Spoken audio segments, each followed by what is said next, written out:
You have the floor. I think Senator Rowan Padilla wants the floor. Yes, sir. Yes, Senator Padilla, you're recognized. Maraming salamat po, Ginoong Pangulo. Nais ko lamang pong kunin ang pagkakataon nito bilang parlamentaryong pagsisiyasat po. Sana ganap po di ito sapagkat, Ginoong Pangulo, ako po'y naguguluhan. Sapagkat dito pong nakaraang Huwebes, meron pong naglabas na isang journalist ito, isang istasyon, na sinasabi na ako daw po ay nagngat-ngat dito sa loob ng Senado. Ito po ay Ano po yung... middle finger po. Habang tayo daw po ay nagsasagawa ng lupang hinirang, nagpa-flag ceremony, ako daw po ay nagngat-ngat. At ito po ay naging malaking issue. Ako po ay nagtataka, Ginoong Tagapangulo, sapagkat noong pong dati, na binigyan ako ng issue na isang chismis, naglabas po kaagad ng ating Sergeant of Arms ng report at binigay niya po kaagad sa media. Ito po, wala pong kahit na sino ang nagpapaliwanag na hindi ko po ginawa. Ang tanong ko po, meron po ba tayong tinititigan sa tinitingnan dito? Kasi napakabigat po ng akusasyon na ito sa harapan po ng ating bandila. Ako po'y magngangat-ngat.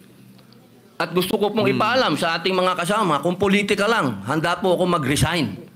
Pero pagka-religion ko po ang pinag-usapan, kahit sino sa inyo, paano gusto nyo, wala pong problema. Pero wag pong religion ko.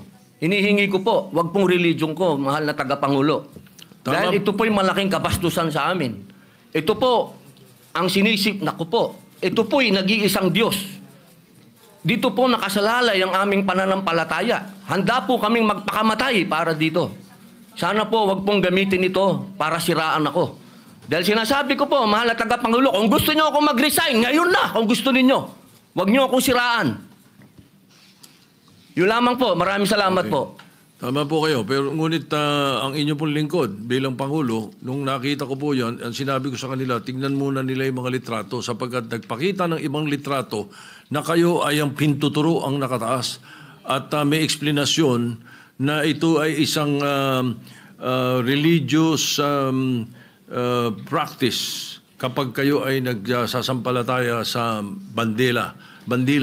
Baka lang hindi nakarating sa inyo yung explanation na sinabi ko. Kaya ipagpatawad nyo na kung ang Sergeant at Arms, so ang mga journalist natin ay hindi nila napansin yan. Ngunit ako mismo, nung tinanong nila, sinabi ko na tignan nila. Merong mga pinakitang litrato ninyo sa kabilang side na malinaw na hintuturo ang inyong pinapakita. Opo, Kaya patawarin nyo na silang ng mga nagkamali at medyo natangaan pang pananaw. Opo, mainam po sana maglabas din po ng formal na investigasyon at formal na pahayag ang Senado patungkol po dito. Kasi, Ginoong Pangulo, yung lumabas pong mga, meron pang parang dinoktor pa eh. Meron pong, malabo yung isang litrato eh. Meron pong nilabas sa apology ang Rappler Opo. sa inyo. Opo. Na ito ay mali ang pagkakasabi nila na kayo ay merong ginawang, tawag niyo po, ingat-ngat. Opo. Alam niyo po, Ginoong Pangulo. Humingi ng tawad sa inyo. Ayan Opo, pero napakainam po kung manggagaling po sa Senado sapagkat marami naman pong kamera dito ang magsasabi na hindi ko po ginawa yan. Hindi ko po magagawa yan. Tama. Napakalaking pambabastos po niyan. Hindi ko po magagawa, Ginoong Pangulo. Ako na mismo bilang bilang Senate President o tagapangulo ninyo, ako na nagsasabi na hindi ninyo ginawa yan. At tama yung mag-apologize sila sapagkat mali ang pinakita nila. Patawarin nyo na sila. Meron pang isa, merong naglabas din ng isang fake news na meron daw kumakanta rito ng Bayang Magiliw na pababoy. Papayagan ba natin mangyari dito yun? Hindi po totoo yun. Hindi nangyayari yun. Nandito kami at wala tayong nakitang nagkumanta ng Bayang Magiliw dito o ng lupang hinirang dito na mali. Kaya dapat nag-iingat ang ating mga netizens. Na ibang napakahusay ng mga netizens natin kung tutuusin eh. Pero may mga ilan nakakasingit talaga ng mga fake news na ganyan. Siguro masyado lang kayong popular kaya kayo pinag-initan. Maraming salamat po, Ginoong Pangulo. Wala po nga naman. Yes, Senator De La Rosa. Before we recognize Senator Bato de la Rosa, if he gives me the chance to help our distinguished colleague, Senator Robin Hood Padilla, kung gusto niya po, siya naman po ang chairman ng Committee on Public Information. We can refer his manifestation to his committee and he can look deeper into it kung okay sa kanya. Opo, kung yun po ang mamarapatin at pinakamaganda, opo. Maraming salamat po, opo, Pinuno Mayor Yang. All right, so Para any at least- objections? Yes, kasi Mr. President, he can also invite PRIB because the PRIB of the Senate, pag may mga ganyan, pag lumabas ka agad, pwedeng i-counter ng PRIB. Hindi na maghihintay po si Senator Robin Hood Padilla na i-stop pa niya magka-counter. Pwede nang i-counter agad kasi mayroon ng mga record ang PRIB, Your Honor. So, if it's okay with the good chairman of the Committee on Public Information, then I so move, Mr. Chairman, that we refer his speech to his committee. All right, any objection? Chair hears none. The speech or the manifestation of the senator from Mindanao be referred to the Committee on Public Information and Mass Media. Senator De La Rosa is recognized. Thank you, Mr. President. Mr. President, since nabanggit mo na lang rin na yung pagpangalaga sa lahat ng miyembro ng Senado ay isang tungkulin ng Senate President. I just would like to bring to the attention of the Senate President. I came across with the news na when the Senate President was asked by a certain Christian Esguerra regarding the minority taking up the question about the custody of Bryce Hernandez. Ito po ang sagot ng ating Senate President, which I find it very, very, very sad because being the Senate President, we hope that you are going to take care of not only the majority, because you are not the majority leader, you are the Senate President, and we hope that the majority and the minority will be taken care of by the leadership of the Senate. And if I quote your answer, Mr. President, gimmick yan ng minority. Hindi ba nila naiisip na baka si Martin Romualdez ang tuta ko? Makabintang sila porque pinagbigyan ko yung TRICOM, tuta na ako. May ginawa ba akong illegal? Yung request ng House of Representatives, illegal? Hindi. Ang gusto ninyo, awayin ko yung House of Representatives on day one. Mamatay sila sa sama ng loob. So, malungkot lang ko ito, dalawang punto, Mr. President. Unang-una, yung mamatay sila sa sama ng loob. Kami, Mr. President, hindi mo po kami mapatay sa sama ng loob dahil hindi na po masama ang loob namin dahil tanggap na namin na kami ang minority. Ang kinasama lang ng loob namin is bakit kailangan pang patayin kami sa sama ng loob? Hindi na po masama ang loob namin. Tanggap na namin na kami minority. At pangalawang punto, Mr. President, gimmick lang ng minority yan. Ang Senado po, hindi po ito noon-time TV show na puro gimmick ang ating tinitikap dito. Kami po ay nag-raise dito ng legitimate issues which requires legitimate attention.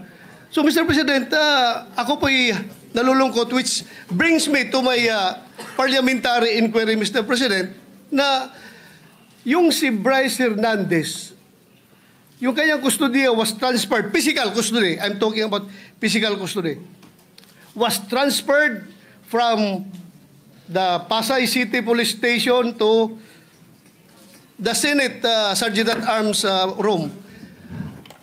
Through, yung from correction, from Camp Crame to Pasay, it was done through plenary action. Now, lately we heard that he was again transferred from Pasay to the Senate without plenary action. This is my parliamentary inquiry. Kung is a parliamentary action can be subverted by an action which is not a parliamentary action? Yun lang tanong ko. Matter of procedure lang, Mr. President. Dahil kung ganon, kailangan klaruhin natin yung ating rules. Thank you, Mr. President. Before I recognize the majority leader to place on record the recommitment of Mr. Hernandez, when I said mamatay sila na sama ng loob, we were addressing the trolls. Because it was the trolls who were saying something to that effect. Na misunderstood nila completely. No? I'm not supposed to do this. I'm not supposed to answer you here in the rostrum, but I cannot help but do that because you took the floor and parang sinisita mo yung Senate President, which is very unparliamentary. But nevertheless, I will answer you. Ano? Like, for example, yung sinasabi nila na sumunod daw ako kay Martin Romualdez. Just because I mentioned that Martin Romualdez called me, does not mean that ako'y sumunod sa kanya. The request was coming from the House of Representatives. And the request was to retain Hernandez in the Congress. At doon ako hindi pumayag. Is that being tuta? So you cannot help but also think na sasama ang loob ko pag binibintangan ako ng salita. Hindi po ba? So, ayun. Anyway, mabuti na yung masagot natin yan. At sinasabi ko sa kanila, yung mga trolls, yung mga sinasagot namin. Ngayon, to answer the issue of Mr. Hernandez, the majority leader may read the recommendation or the recommitment of Mr. Hernandez to the Senate custody. Yes, Mr. President. Mr. President, with the permission of the body, we made a study on the action that transpired the last 2 days on the recommitment of Bryce Hernandez dito po sa atin sa Senado. To put on record, this is how it transpired. Last week, it was requested by, of course, the House of Representatives that we detain him in the House of Representatives. Hindi po kayo pumayag. Ang sabi nyo, kung ganun po ang gusto ni Hernandez kasi ayaw nyo pong bumalik dito, ang sinabi mo, hindi pwede. Dapat neutral and safe area doon po sa PNP Custodial Center. So nagkaroon po tayo ng debate dito dahil it was our distinguished colleague, Senator Marcoleta, who raised the issue that why was he put in the PNP Custodial area and not to the Senate Detention Facility, which was seconded by many of the members of the minority. A debate ensued. After the debate, I asked for a minute suspension and we all suggested na sa Pasay City Jail na lang po dahil malapit po sa Senado.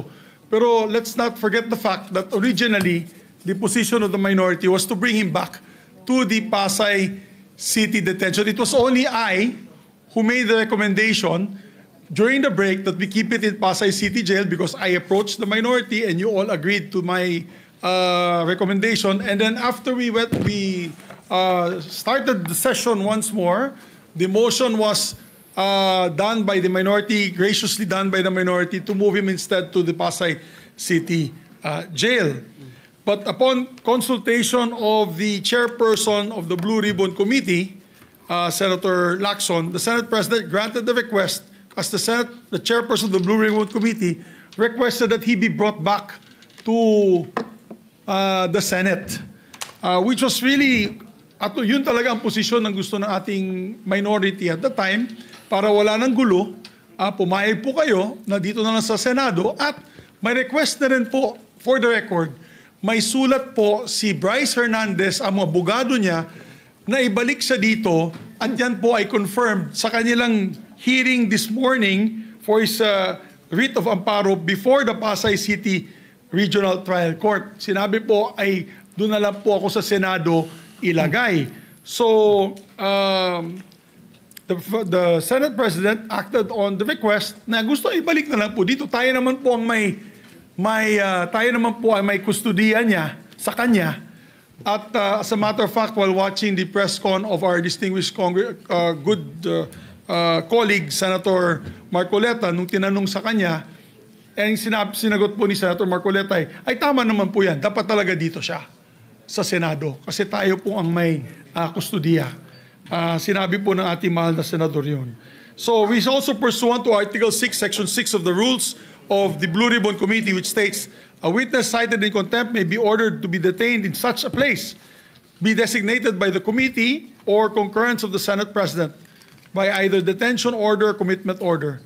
and under that commitment order, wherein the witness cited contempt refuses to produce documents required of him and her, or to be sworn or to testify, or maliciously evades or misleads the committee, or otherwise purge himself or herself of that contempt, may be ordered to be committed to any jail or prison facility upon recommendation of the committee through the chairman or the concurrence of the Senate President. So in this case po, the chairman had requested that he be brought back to the Senate for detention. It's not a violation of any rule, Mr. Chairman.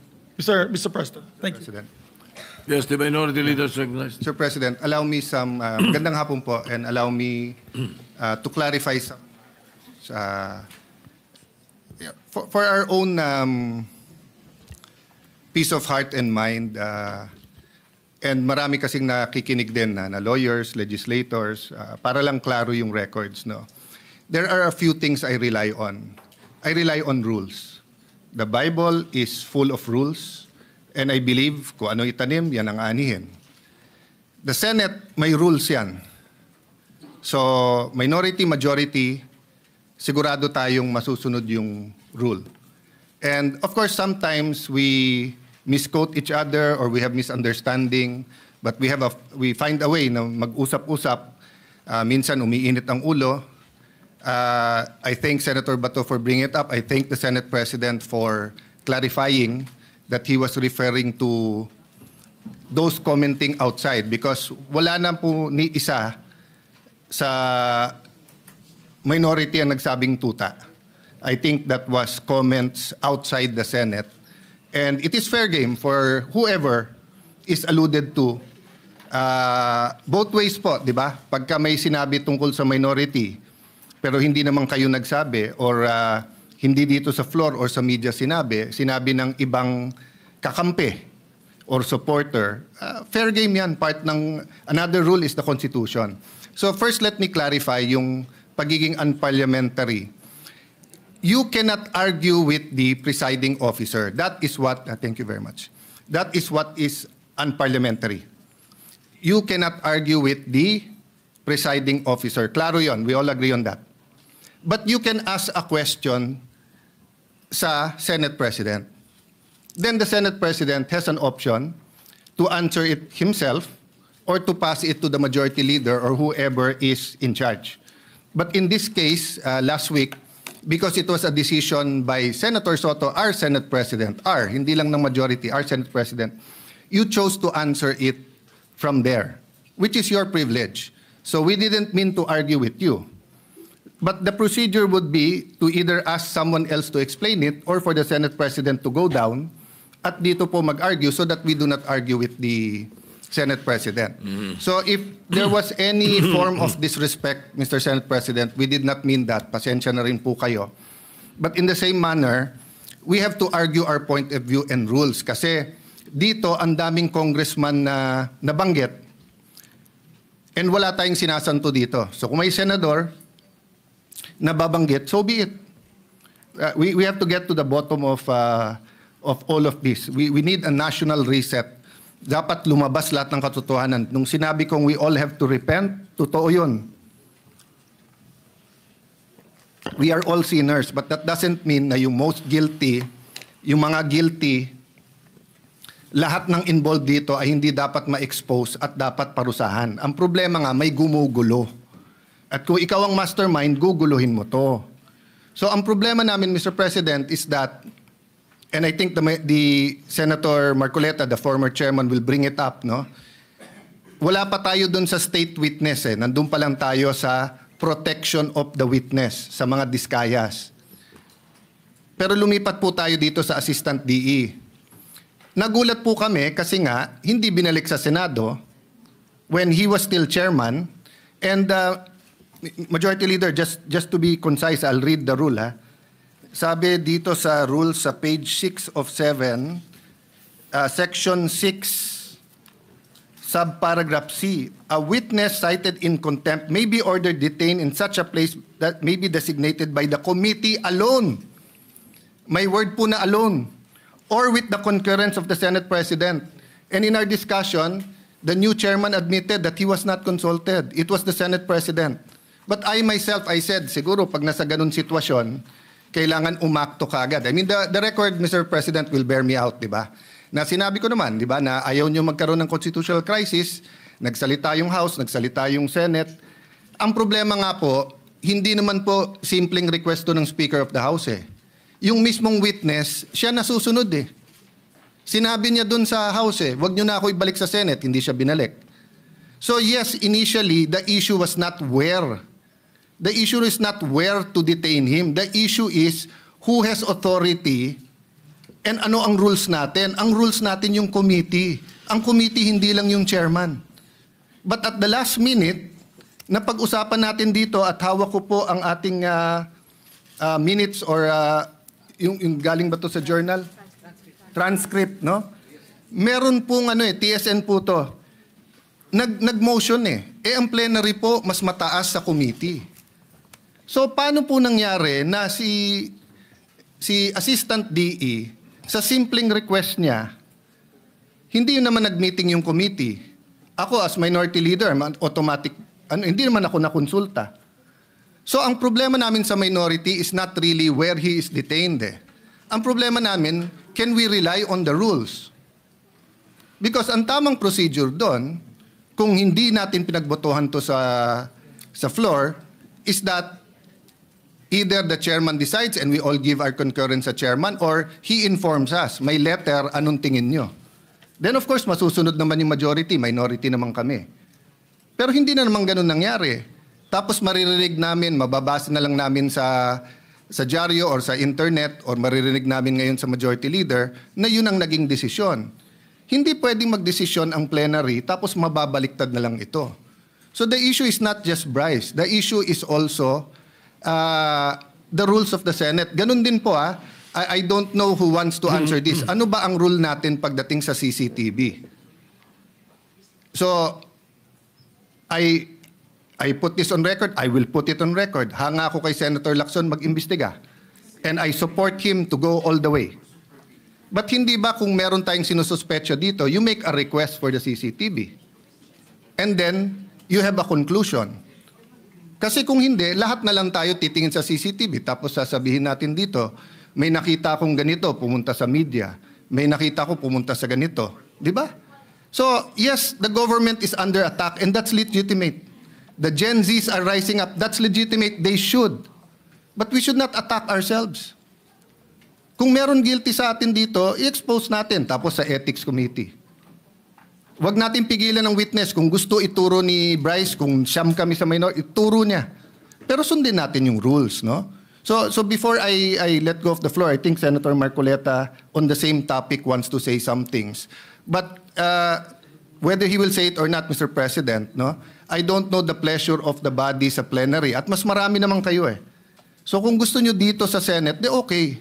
And I think Senator Estrada also found out that both in the PNP custodial and in the Pasay City, walang taga-usaha. Tama ba yun?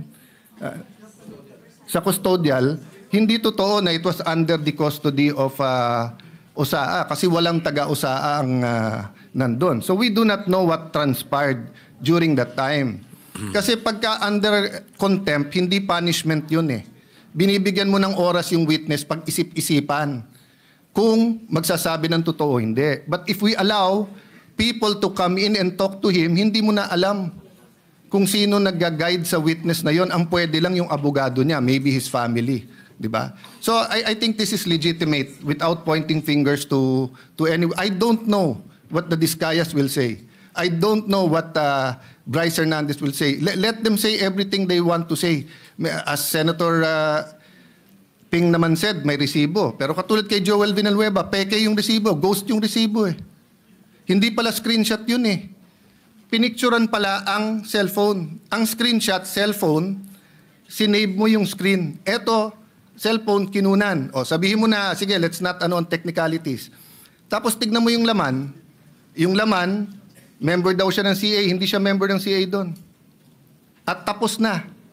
Kay Senator Jinggoy, naka-Amerikana. Minsan lang nga lang mag-Amerikana yung tao eh. Nung birthday niya. Pero ang picture sinabi, birthday niya, hindi naman. So, yes, may resibo. Pero may peking resibo eh.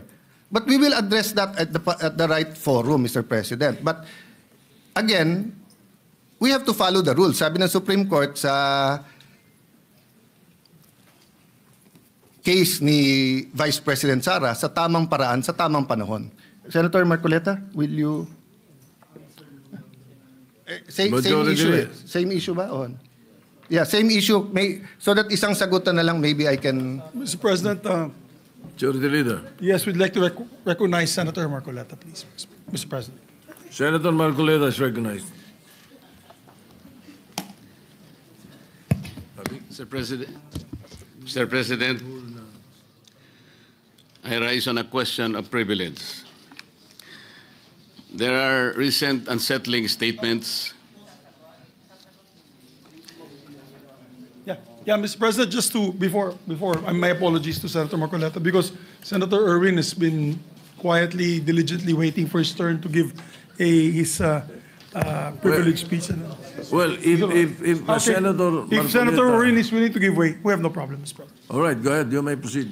And besides, Mr. Majority Leader, I'm rising on a question of privilege, which is the higher and preferred way of speaking before this body. Mr. President, I am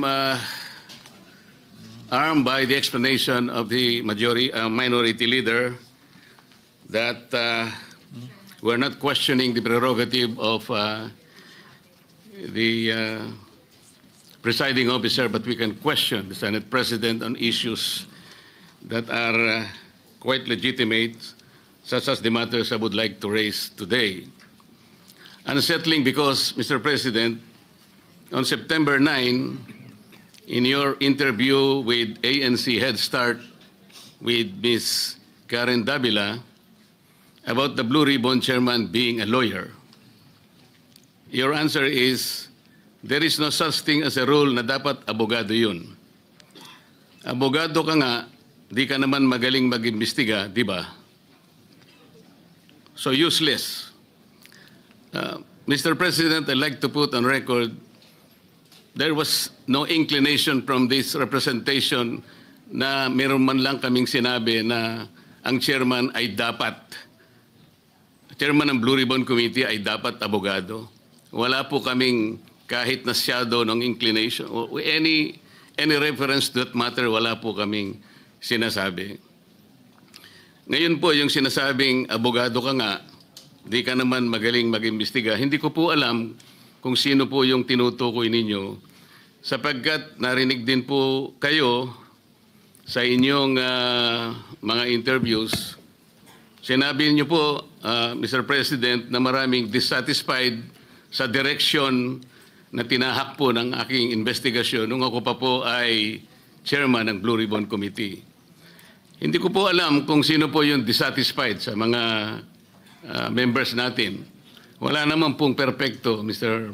President, pero sa akin pong pananaw ay ginawa ko po yung aking makakaya. Kung meron man po akong pagkukulang, ay humihingi po ako ng tawad sa aking mga kasamahan sa Blue Ribbon Committee. Ngunit hindi ko po sinadya na ilihis sa direksyon ng tamang pag-iimbestiga ang ating Blue Ribbon Committee. Noong September 10 po, 2025, ang programa pong Sa Totoo Lang, sa 1PH, nandun po yata si Job Francisco, Chicky Berhel, Cheryl Cosim. Ang sabi po ninyo, with reference to the affidavit of the Discayas, may suspetsa kami na inedit yung affidavit. Mr. President, ito po ay indirect affront to the integrity of this representation. Yung lamang pong pagsuspetsahan niyo na inedit yung affidavit, paano kayo nagsuspetsa? Ano po ang ginamit ninyong batayan at pagsususpetsahan ninyo na maring inedit yung affidavit? Ako po bilang chairman ng Blue Ribbon Committee, nagpakaingat-ingat po ako nung sila po ay sa pamamagitan ng kanilang mga taga-lapit, ay minabuti ko pong hingin sa kanila. Sumulat sila sa akin para malaman ko kung talagang meron silang kagustuhang magpahayag ng kanilang saloobin tungkol sa dinidinig natin sa Blue Ribbon. At gusto kong masatisfy ang sarili ko, Mr. President, kung totoo nga at kung bakit nila gagawin. So nakareceive po ako ng sulat sa kanila, handwritten. At nung malaman ko po na talagang galing sa kanila ang pagpapahayag na voluntaryo, sinabi ko, sige, gawin ninyo. At kinakailangan, bago nyo ibigay sa akin, notaryado na yon. At yun pong affidavit na yon, o subscribe sworn statement, Mr. President, ay naibigay sa akin, araw na po, maggagabi na po ng araw ng linggo, in a sealed envelope. At kung sinasabi po ninyo na ang SOP ay dapat na ibigay sa mga miyembro ng ating Blue Ribbon, wala na pong pagkakataon sapagkat sa umaga po alas 9 ay magsisimula na po ang Blue Ribbon Committee. Noong September 14 po sa Twitter ninyo, meron po kayong binanggit at ito po ang nakasulat. Very devious. Wala pang hearing ang Blue Ribbon ni Ping Lacson. Gusto ng ilang magpalitan agad. What are they so afraid of? Bakit minamadali WPP agad ito? Ano bang nangyari? Malalaman natin sa Blue Ribbon kay Senator Lacson, meron siyang investigasyon ginagawa tungkol dyan. Ano po ba yung pinanggalingan ng mga salitang yun, Mr. President? Sino po yung natatakot? Sino po yung nagmamadali? Kung ang inyo pong tinutukoy ay yung aking sulat para irekomenda na mag-apply sa Witness Protection Program ang mag-asawang Diskaya, yun po inaayon sa batas, Mr. President.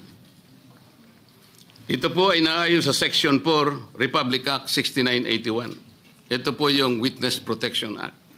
Ang sinasabi po doon, in case of legislative investigations in aid of legislation, a witness with his express consent may be admitted into the program upon the recommendation of the Legislative Committee where his testimony is needed when in its judgment there is pressing necessity therefore, provided that such recommendation is approved by the President of the Senate. Ang committee po ay nagpasya, Mr. President, kasi hiniling po nung Diskaya sa kanilang sworn statement na meron tangka sa kanilang buhay, sa kanilang seguridad, ang kanilang pamilya at kanilang mga anak. Kung kami po ay nagmamadali, yun po kasi ang sinasabi ng batas. Para makapag-apply po siya na sa Witness Protection Program, ang chairman po ng committee sa pagsang-ayon ng kanyang mga miyembro, kailangan po kami gumawa ng sulat sa Secretary of Justice. Ayun nga po, ipinrepair namin kaagad. Hindi nga lamang po napirmahan ng pumalit na Senate President sapagkat nagpaliwanag siya, nalaman pala niya na meron palang presscon ang ating Department of Justice Secretary na doon sinabi niya, hindi raw siya magbibigay ng witness protection sapagkat kinakailangan munang ibalik ng mga Diskaya anumang pera ang kanilang nakuha sapagkat hindi kanila yon. Sa makatid, ang policy daw ng Department of Justice ay ibalik muna yung pera bago aksyonan ang kanyang aplikasyon sa Witness Protection Program. Mr. President, ako po'y nalulungkot. Maski sa aking press con kanina sinabi ko kung bakit ganun ang sinabi ng Secretary of Justice. Wala po sa tuntunin yun eh. Kung babasahin lamang po niya ang Section 3 at Section 10 ng Republic Act 6981, wala pong binabanggit doon na restitution, yung pagsusoli. Nag-uumpisa lang po sa pagsusuri, sa pag-iimbestiga ang komite. Meron na po bang halaga na dapat isoli? Na-determine na po ba yun? Meron na po bang ruling na kung ano yung kung sino at gaano ang isosoli ng kung sino man ang may kasalanan? Meron na po bang ganun? Wala po eh. Prospective lang pong mag-a-apply eh. Nasa sections 3 and 10 ang mga requisites kung ano-ano po yun. Mga 10 requisites po yun. Yung restitution, wala po ron eh. Kaya po ako'y nalulungkot kung bakit po binanggit yun ng Secretary of Justice. Samantalang, noong pong linggo, bago magkaroon ng hearing noong September 8, nagkausap pa kami at binigyan pa niya ako ng kasiguruhan na sige, ibigay mo na sa kanila ang pangangako na mabibigyan natin sila ng immunity sapagkat tayo naman ay magkapartner sa kagustuhan natin, pati yung Witness Protection Program ay ating maipasakagad. So yung pagbibigay po niya sa akin ng garantiya, kasama na po yung kanyang USEC. Yan ang nagbigay sa akin ng lakas na loob. Kaya ako'y sumulat kagad. Hindi ko alam na babaligtarin ako ng Department of Justice. Ngayon po, Mr. President, yun po ang ginamit ninyong dahilan kung bakit hindi nyo pinirmahan.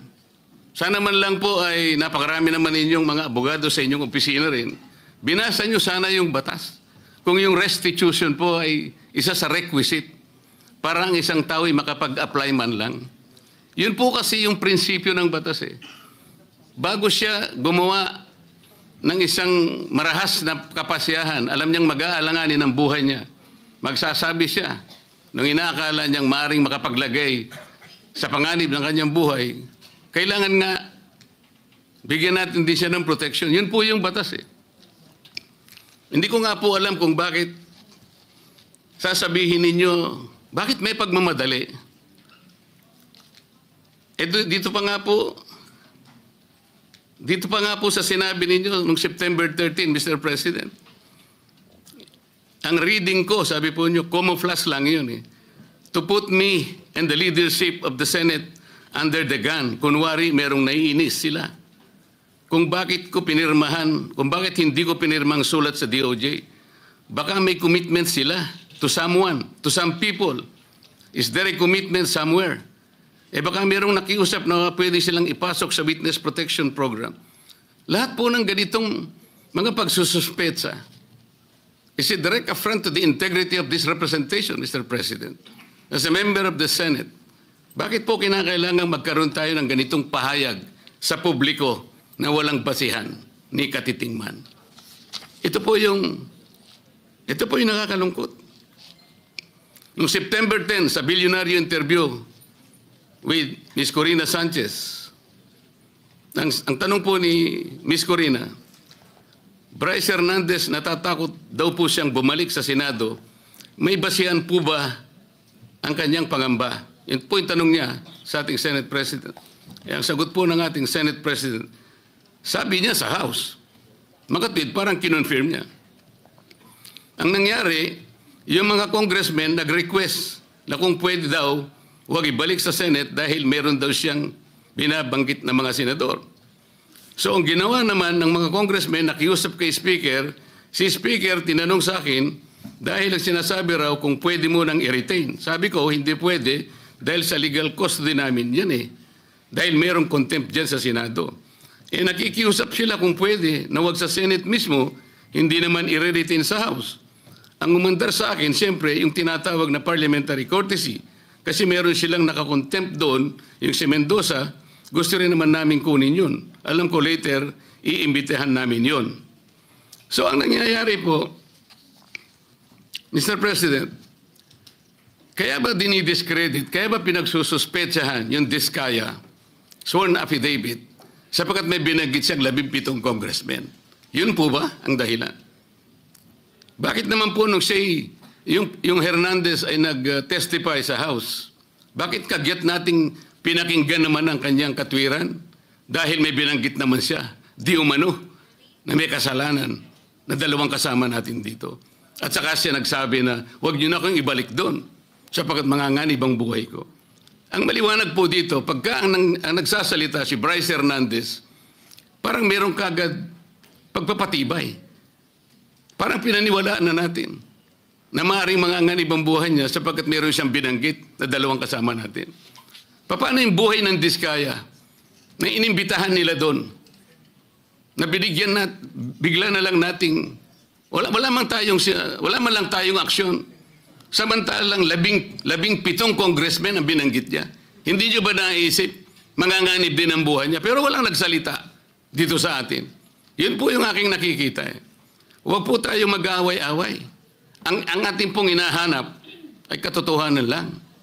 Pero kung ganito po ang gagawin natin, manggagaling po sa ating Senate President, magpapalipad po kayo ng salita na kami po ay wala namang kinalaman.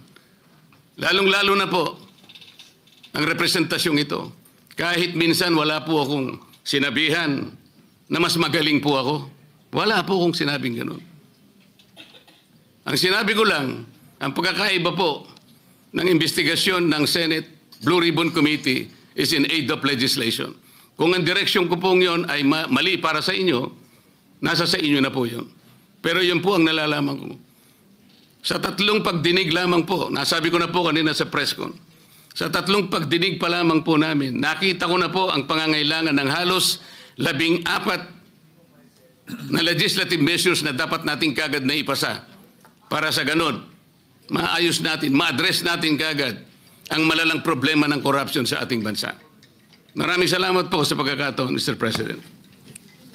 Thank you, Senator Marcoleta. Majority Leader, Yes, Senator Kiko Pangilinan would like to be recognized, Mr. President. an objection? Hearing none, Senator Kiko Pangilinan is recognized. Thank you, Mr. President. This is not an interpellation, just a manifestation.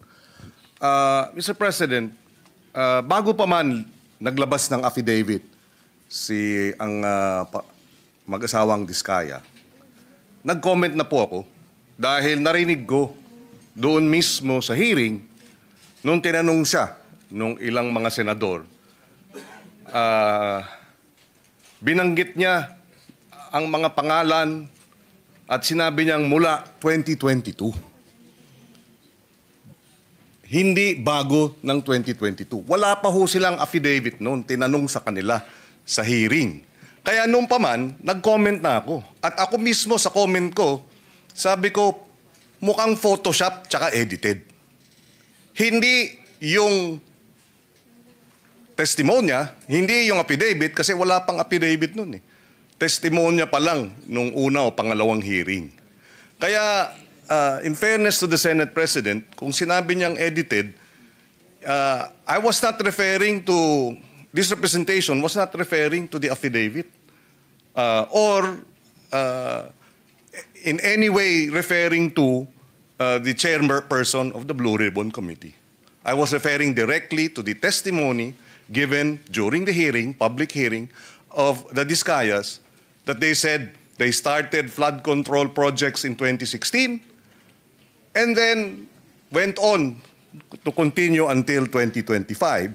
And they too said na itong mga binanggit nilang pangalan ay sa 2022 lang. So kahit na wala pa ho yung affidavit, doon pa lamang sa kanilang mga testimonya during the public hearing, nakita ko na mukhang hindi kapani-paniwala. At least this is my view as a lawyer, na mukhang kung gagawin silang state witness, kinakailangan buo, hindi edited.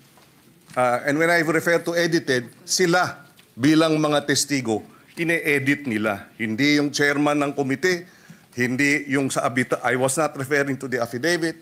I was referring to their testimony when the affidavit had not yet been actually submitted. Just for the record, Mr. President. Thank you, Senator Pangilinan. In addition, Mr. President, in addition, point number 2, sorry. I was a member and continue to be a member of the committee, the Blue Ribbon Committee. Unfortunately, as was pointed out by the former chairperson, it is the committee that decides as to whether or not we will agree to have a witness taken as in custody to become a witness under the Witness Protection Program. Unfortunately, as a member of the committee, I was not able to read the letter of the chairman then addressed to the Department of Justice. So in that case, Mr. President, sabi siguro kanina, if I heard correctly, nagmamadali dahil nga yung seguridad ng ating mga magiging witness dapat ay paramount. Pero sa akin, mas paramount siguro na may process na ang mga committee members makita man lang yung sulat bago ito'y ma-repair sa Department of Justice. Wala akong nakita, wala po akong nabasa. Nakita ko na lang sa dyaryo, Mr. President. For Mr. the record. President, kailangan lang masagot yung manifestation ni Senator Kiko. For a while, Importante lang, Senator Marcoleta, Mr. President. you have not been recognized yet. Majority Leader. Yes, Mr. President, we'd like to recognize. He may be allowed, if with the permission of the Senate President, let him allow him to answer, or at least reply to the manifestation of Senator Kiko Pangilinan, and then after we'll recognize our Senate President for his interpellation. Thank All right. you. Thank you, Mr. President. Wait for a while. Senator Marcoleta is recognized. Thank you.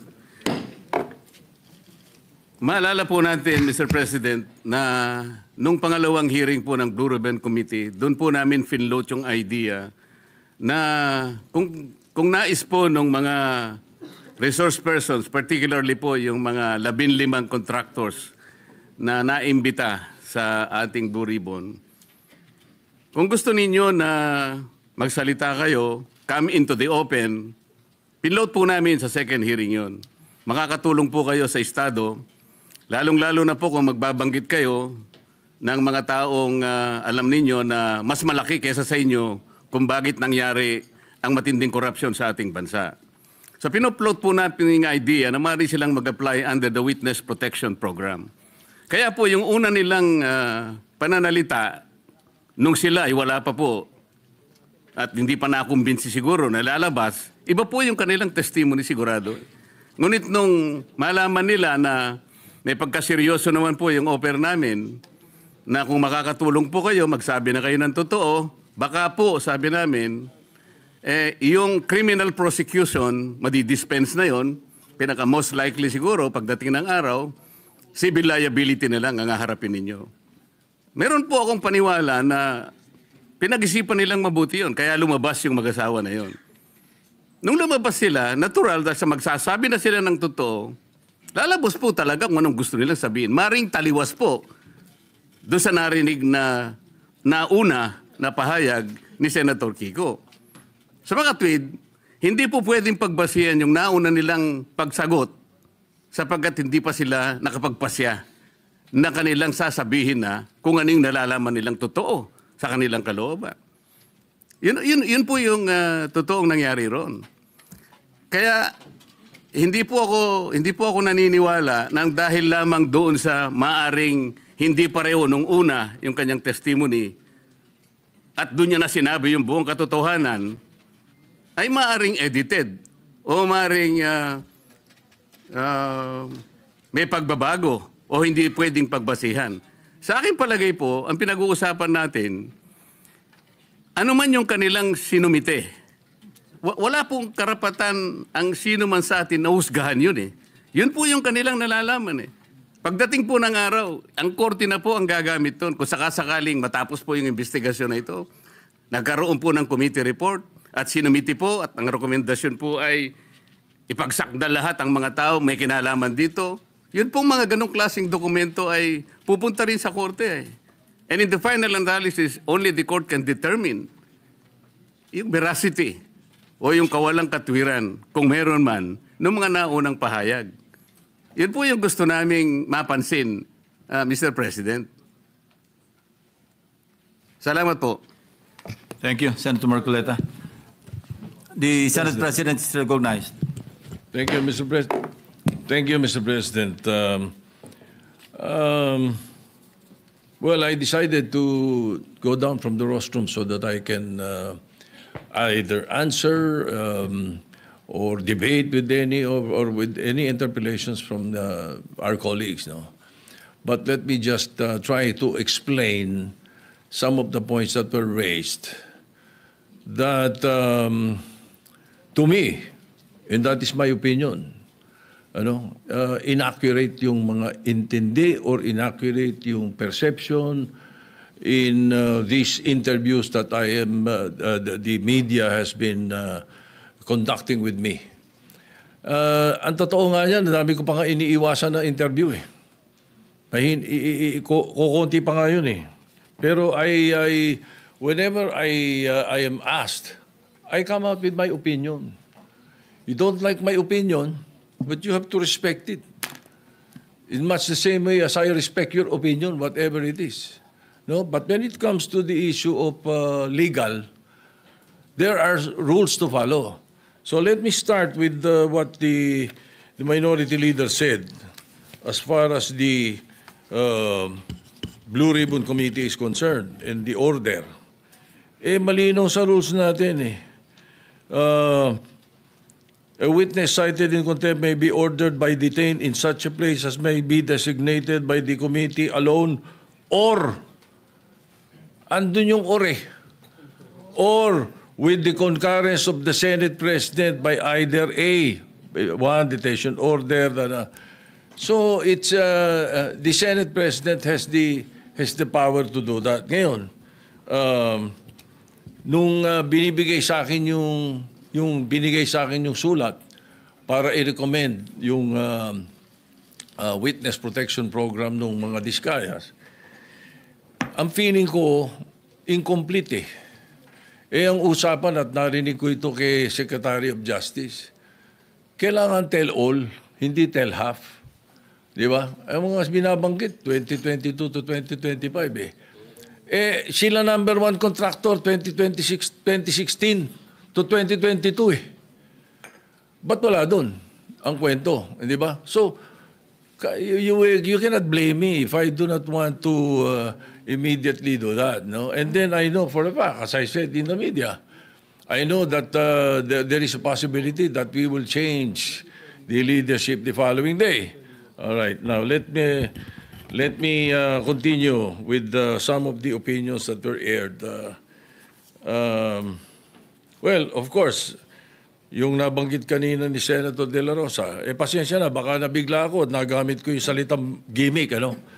Pero it could be had been a wrong word that I should not have used, no? Pwede kasing opinion yon sapagkat yung public ang madalas kong marinig na sinagsasabi nun eh. Ano? Now,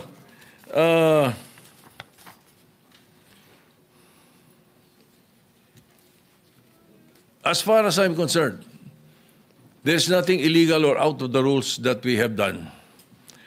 My opinion, as aired, kung hindi nyo nagustuhan, pagpasensya nyo ako. Kung hindi nyo nagustuhan yung mga sinabi ko, na opinion ko. Pero I never mentioned names. When I said, baka na-edit, tama yung sinabi ni Senator Pangilinan. Iba yung thinking eh. Bakit iisipin nyo kagad na pinapa-edit ko yung affidavit? Hindi ba? Hindi eh. So, and when I say those things, you should not feel alluded to. Wala naman akong binanggit na pangalan eh. Di ba? And then yung tinatanong, binanggit yung tungkol sa the Blue Ribbon being a lawyer, does not have anything to do with Senator Marcoleta. It was a question by the public. It was a question even by Secretary Claire Castro or Attorney Claire Castro. The question was, di ba kailangan abogado yun? So that was asked of me. And I said, no. Nothing in the rules says so. Wala naman talaga eh. As a matter of fact, we elected Sani Alvarez as Blue Ribbon Chairman for 2 years. And he is not a lawyer. Binagdebatihan na namin nila Neptali Gonzales yan, saka nila Ernie Maceda yan, matagal na. Ano? No. He's never a lawyer. Sani Alvarez was not a lawyer. Oh, we even debated about it. No, I am very sure, 100%. Oh. Anyway, so again, no, wala akong binabanggit na gano'n. You should not feel alluded to when I say na ang mga... Kasi, tinatanong nila, hindi naman daw abogado Senator Lacson. Magaling na investigador eh. Di ba? Talo niya ng karaniwang abogado. Hindi ko sinabi, si Senator Marcoleta, abogado na yun o sino pang abogado. I never mentioned any name. I was saying, napakadaming abogado sa Pilipinas, libo-libo. So a lawyer who was not well-versed in investigation, mas gusto ko na yung investigador. That was my point. Ano ba? Why will you feel alluded to, Mr. President, if I did not mention your name? Di ba? Now,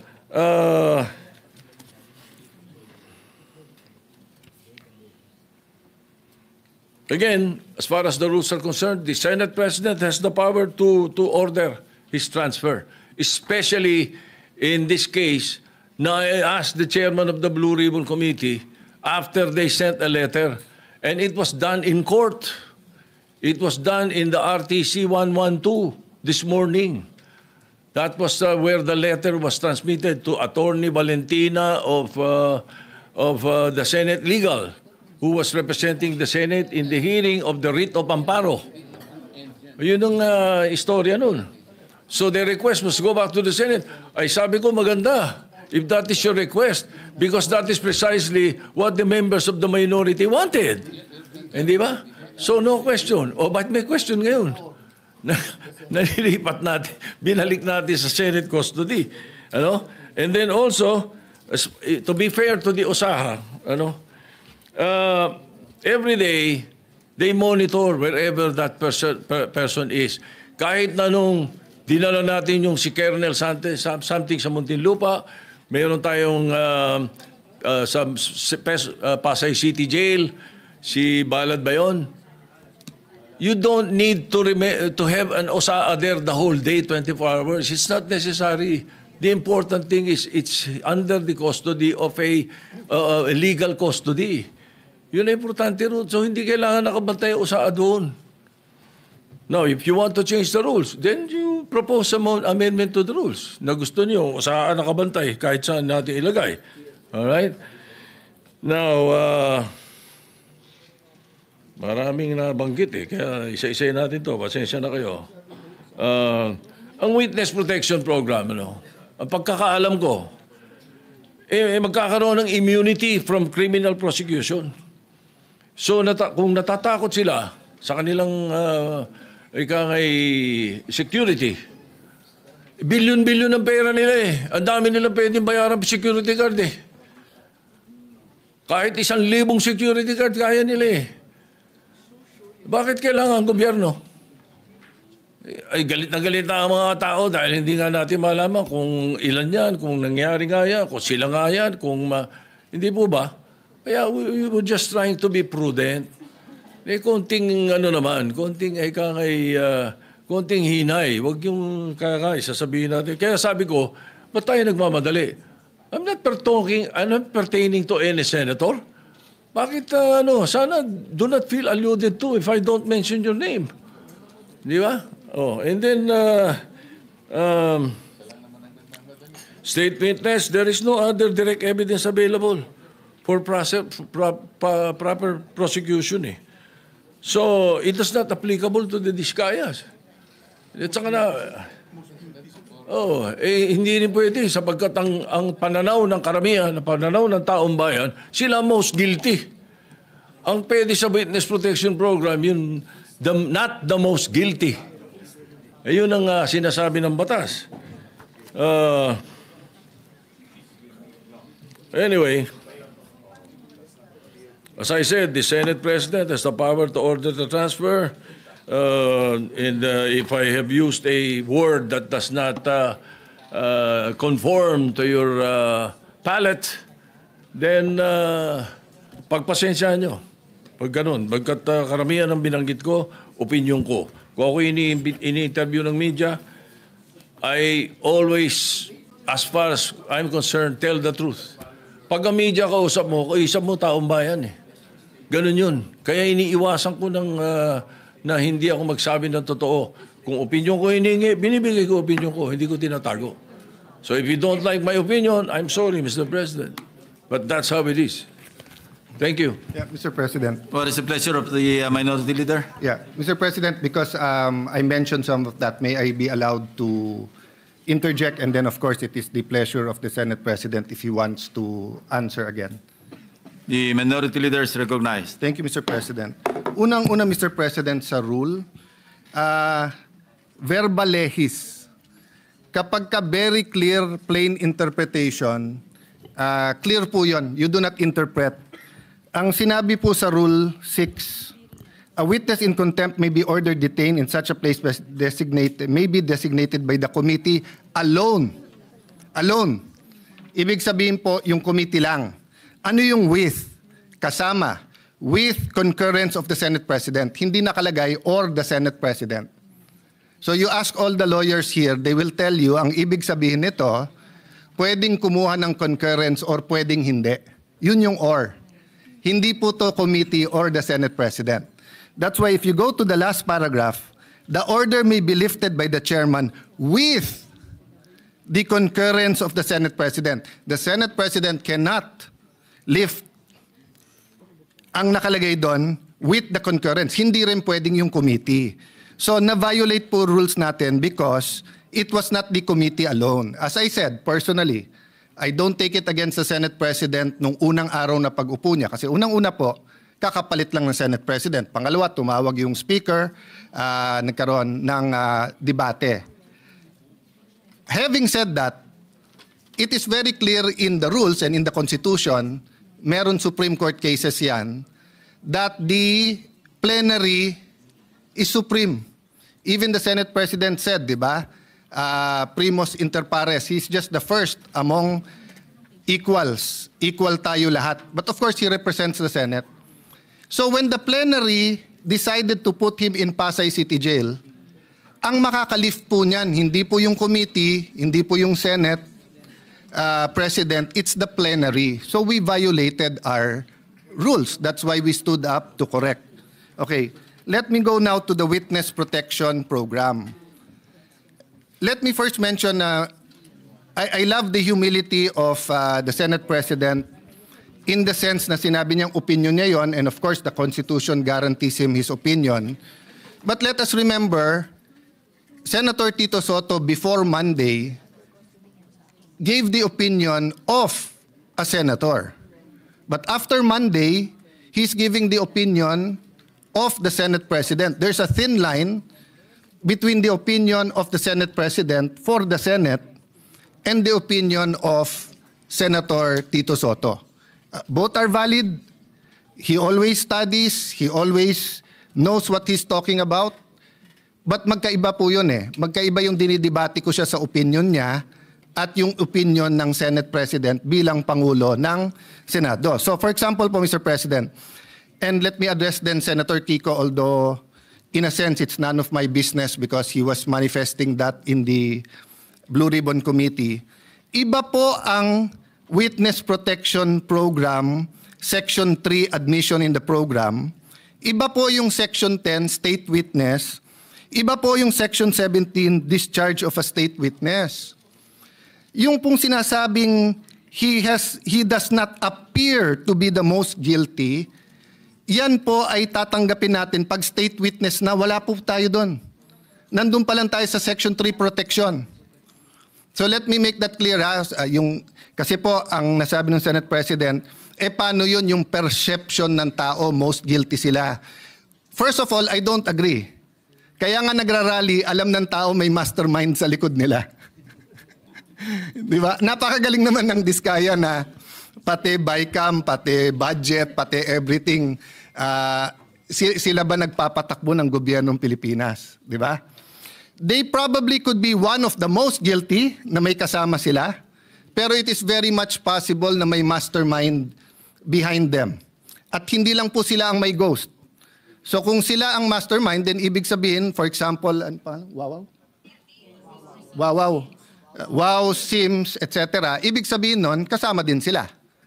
Pero kung ginagawa din ng Sims yun, ginagawa din ng Wawaw, maaring individual racket yun, maaring meron pong mastermind.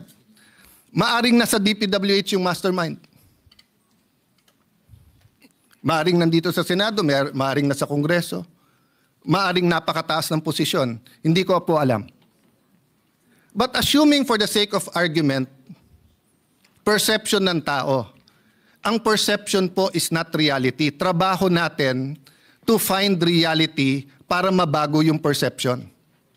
So papakawalan po natin ang possible witness kasi tingin ng tao siya ang most guilty.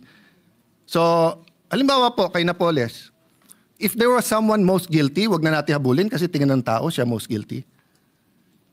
Dapat hinabol natin. No? Ngayon, siya mukhang most guilty, siya yung nakakulong. What's my point, Mr. President?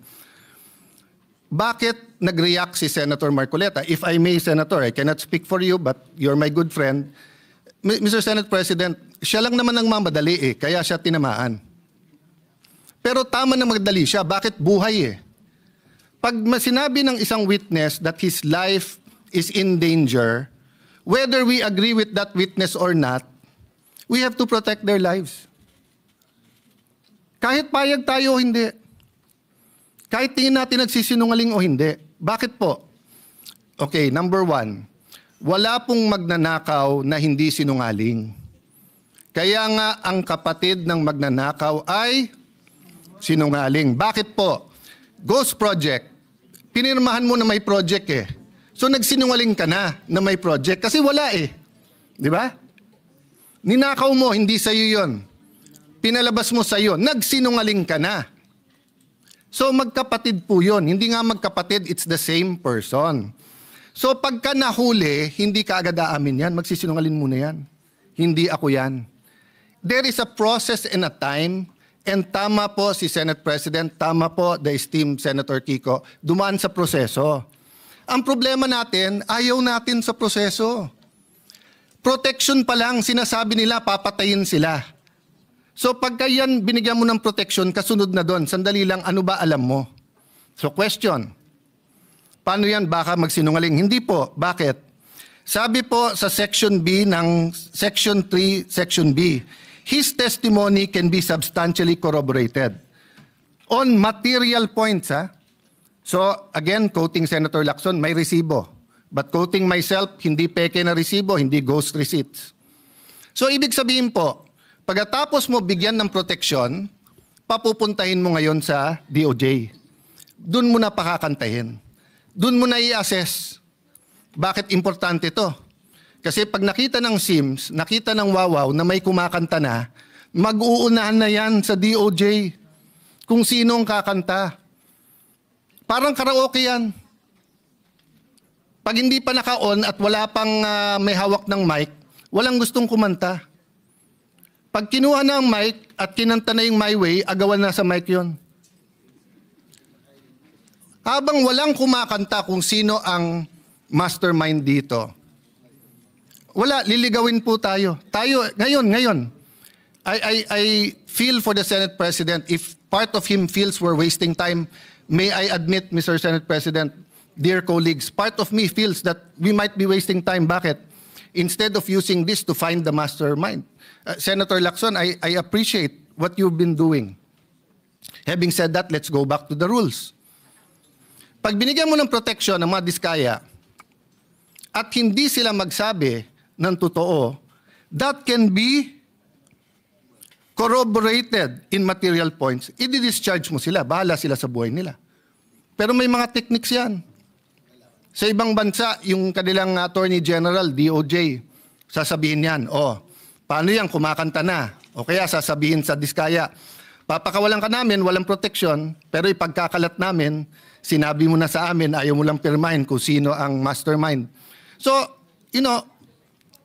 there are different techniques that are legal to ferret out the truth. Pero hindi naman pwede pong, sabi nga ni Senator Escudero pag binanggit ang congressman, hindi credible. Pag binanggit ang senador, credible. Pag binanggit 2022, papunta ngayong credible, hindi binanggit. I myself think dapat banggitin na 2016. Ba't banggitin nyo rin 2010 to 2016? Wala naman nagsabing graft-free ang DPWH noong 2010 to 2016 Sa bayan namin, contractor, congressman, doon na uso yung sheet piling 2010 to 2016. Bago noon, walang sheet piling sa Taguig. Pero yung sheet piling na isa sa mga pinaka-corrupt ways of flood control, nangyari po to 2010 to 2013 or 2016. So let's get to the bottom of it. But let's follow the law. Yung state witness, malayo pa yon. So nung una ko nabalitaan, kailangan state witness, I disagreed with Senator Marcoleta and went up to him and said, Boss, baka magkaiba tayo ng opinion kung dapat si Diskaya.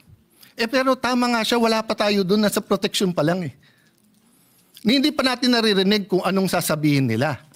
Ngayon, kung hindi ko na itutuloy pero yung initials na lang, kung BS ang sasabihin sa atin, buisit sila. I-release mo sila ulit. Di ba? Pero paano po kung willing sila magturo? Last point. Iba po ang discharge of the accused to state witness. I think it was JV Hinlo sa Facebook na nagsasabing, remember, hindi all or nothing to. Pag state witness ka, hindi ibig sabihin, totally discharged ka na. Pwedeng halimbawa, imbis na 5 habang buhay na pagkakulong, 1 habang buhay na pagkakulong ka na lang. Ngayon yung sinasabing kailangan isoli yung pera, I agree with that.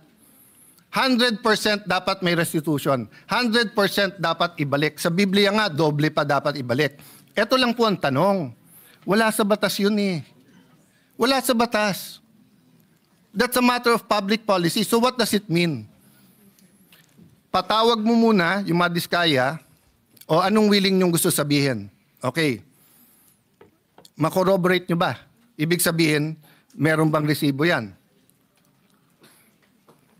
So sinabi mo, eto binigyan ng 30%. Nasaan yan? Kasi hindi ko na po babanggitin ngayon ha. Or babanggitin ko na po ngayon. Sa Taguig, may project po ang mga diskaya. Open bidding eh. Pero kung hindi ako magkakamali, sa Pasig, meron din pong project ang mga diskaya. Both kay Mayor Vico sa City Hall at both sa And siya pa nga nagsabi nun, kung hindi ako nagkakamali ha. This is not an expose. I'm just telling you as a fact. And I'm looking at when tong mga project na to. So far, wala pa kami nakikitang ghost. So far, may nakikita kami. Maganda pagkagawa, okay or pangit, pero subcon daw. Hindi ko alam. Of course, malicious yung pagka-post. Malicious, mali na delicious. Malicious. Kaya pinagpepestahan kasi pag sinabi 1 billion in 3 years, Taguig has 1% of the population of the Philippines. We have 1.3 million people, almost 1%. Taguig is one of the biggest income earners of the Philippines. So ang infra ng Taguig is between 7 to 9 billion. So sa 7 billion a year in 3 years, 21 billion. Ang 1 billion mo, wala pang 4%. Ang Taguig used to be underwater for 3 months. Pag umulan ng December or November, hanggang January na yon.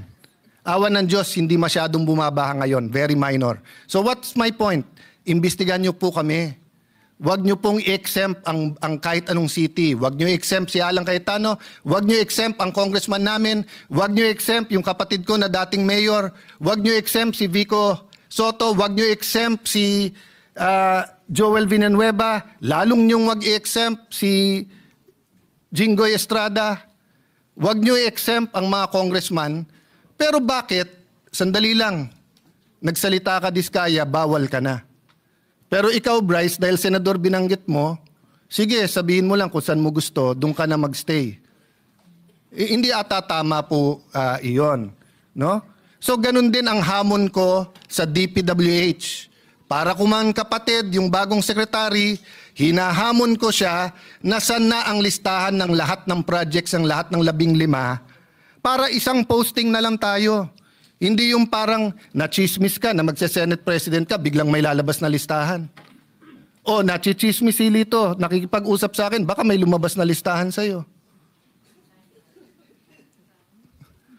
Pinag-uusapan namin yung paborito kong Maha Blanca ba tawag doon? Na dinadala niya, tibok-tibok pala, tibok-tibok.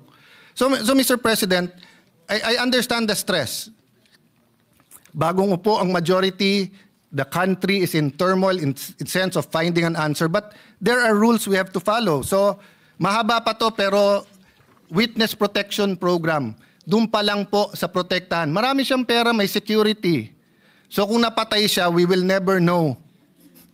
We will never know who the mastermind is because a simple sulat order na please protect them. Protect them, give them 48 hours. Pag hindi sila nagsabi kung sino. Pag sila nagsabi, pero BS ulit yung sinabi nila, di-discharge natin. Number 3, hindi po kami ang nag-request ng meron pong taga Office of Sergeant at Arms. Pinapaliwanag namin na sinabi na pag may nangyari sa kanila dito, pag dito sa Senate, yung perception na sumusunod tayo sa witness. Ang majority ang sumagot ng may legal at may actual or physical custody, pero parating under OSAA yan at yung OSAA masusunod. Hinahanap ko yung transcript kung...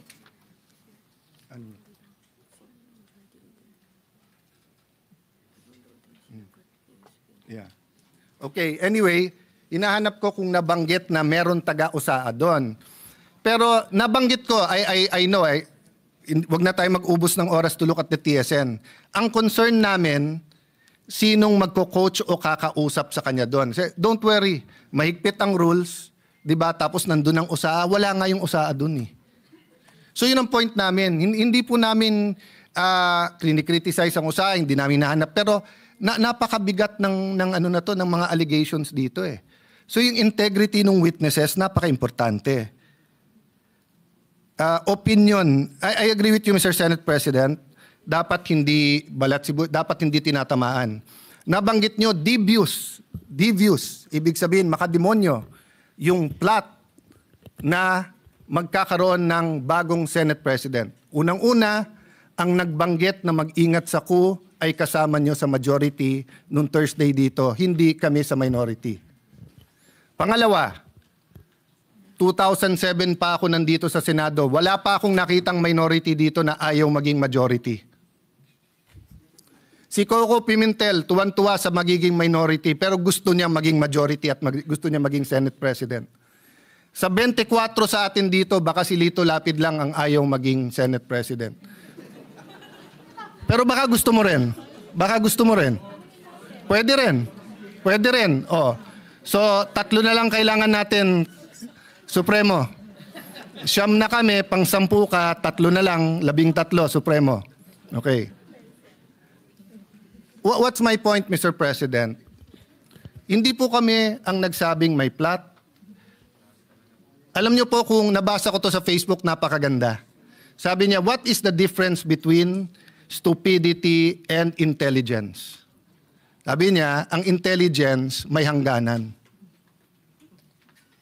Tama nga naman, wala naman hangganan ng stupidity, di ba? So tanong ko sa inyo, mga kasama ko, sa minority man majority, sinong tanga na magkuku tapos i-announce tapos ilalagay sa Facebook na may numero na sila? Di ba? Wala naman magkuku tapos i-announce tapos sasabihin na meron. Siyempre lahat tayo may supporter, kinikilig yun.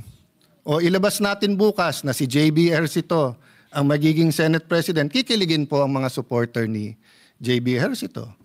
Ilagay po natin na si Jinggoy Estrada, kikiligin supporter niya, magagalit naman yung galit sa kanya. So, we respect the majority and your prerogatives, Mr. President, di ba? Wala akong kinausap na senador over the weekend. In fact, nahiya ako sa minority because ang paalam ko sa kanila, minority leader. Di ba? But I can tell you straight in everyone's faces with all humility, dahil alam nyo to, you offered me the Senate presidency in 2016. Pero ang kasama doon ay magiging Secretary ay Justice Committee si Leila de Lima na alam kong ang tanging pakay ay tanggalin si Duterte plus other committees that I did not agree with. That was the cost. Hindi ko kayang bayaran yung cost na yon. Hindi ko kayang bayaran yung cost na yon. So, I lost it. Napunta kay Coco Pimentel and it was good for the country. Panay Mindanao. But yun yung cost. Oh, it was offered to me again last month. But sabi ko, hindi ko kayang saksakin sa likod. Kahit sa harap, hindi ko kayang saksakin si Chis Escudero. So humanap ng ibang kandidato. And I think, at this time, Senator Soto has a role to play. And he is Senate President. Di ba? So if and when it is offered to me, it will be in terms that I can pay the cost. Kasi lahat yan may cost eh. Ang hirap maging independent po ngayon. Bawat galaw natin, ituloy natin yung hearing, may galit kasi may independent commission na. Huwag natin ituloy ang hearing, parang may pinagtatakpan tayo. That's why I'm glad that the Senator Lacson said, tuloy yung hearing. let's focus. May mastermind dito. Yung mastermind ang kailangan mabunyag. Bakit? Kasi kung hindi, uulitin. Pangalawa po, may kultura, naging madali sa mastermind kasi kultura nating corruption. Sa maraming paraan. So, Mr. President, I beg to disagree that hindi nasunod ang rules. But we're starting out. And our plate is full. Sa minority, we have a nation-building agenda. We plan to participate sa budget hearing. Sinabi, wala ng flood control funds. Some want it sa feeding program. Some want it sa education. Some want it in different programs. So we'll all be busy here, but we have to establish. So what do we do now? I do not know the pleasure of Senator Jinggoy or the pleasure of the chairman of the Blue Ribbon Committee kung siya hold. But as of now, hindi natin nire-reverse ang plenary sa Pasay City Jail. If you ask me to vote, ako gusto ko dito. Kasi hindi naman penalty ang contempt in the sense na gano'n, no? But Mr. President, hindi naman pwedeng magbobotohan tayo dito sa plenary tapos i-reverse ng kung sino man. May I? Yeah, with the, maybe recognized. Yeah, Majority Leader. Thank you, Mr. President. Just on the technicalities of the rules, let me just state for the fact na yan po yung original request ni Senator Marcoleta. There was a letter given to the Senate President at that time that Bryce Hernandez be remanded back to the Senate. So for clarity lang po yan. And then we had a debate after the Senate President tried to look for a win-win solution after the witness had asked, going back to what I said earlier, that he not be brought back to the Senate. When the new Senate Blue Ribbon Chair was elected, which is the gentleman on the podium today, Senator Panfilo Lacson, he conferred with the Senate President. Binalagay ko lang po yung proper context, no? Kinausap niya yung Senate President na ibalik na lang po sa Senado. So, wala po talaga tayong bina-violate na rule niyan. Although, I think to keep this long story short, Mr. President, naawa kasi ako kay Senator Erwin Tulfo. Kanina pa naghihintay ng 3:30. Yan ang pangako ko sa kanya na magbigay siya ng privileged motion and privileged speech. Para, lamang po, para siguro ma-rectify itong problemang ito. May we ask the gentleman, are you objecting to the recommitment of the witness to the Senate? Because if so, then I'll make the proper motion and we will sustain the decision of the Senate President. And that's it. Because if there's an objection, Mr. President, I clearly remember my compadre, Senator Bato de la Rosa, giving a very passionate speech that here in the Senate, protektado sila dito. Hindi kami katulad ng House na binabadger yung witness. I believe him.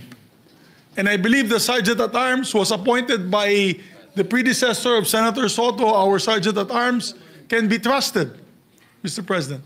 So if that is the case, to end this discussion, let's just have a debate in plenary. Or debate, rather, I will move for a motion and let us decide with finality where will the witness be remanded, Mr. President. Because as far as I'm concerned, I will sustain the decision of the Senate President to bring him back here to the Senate.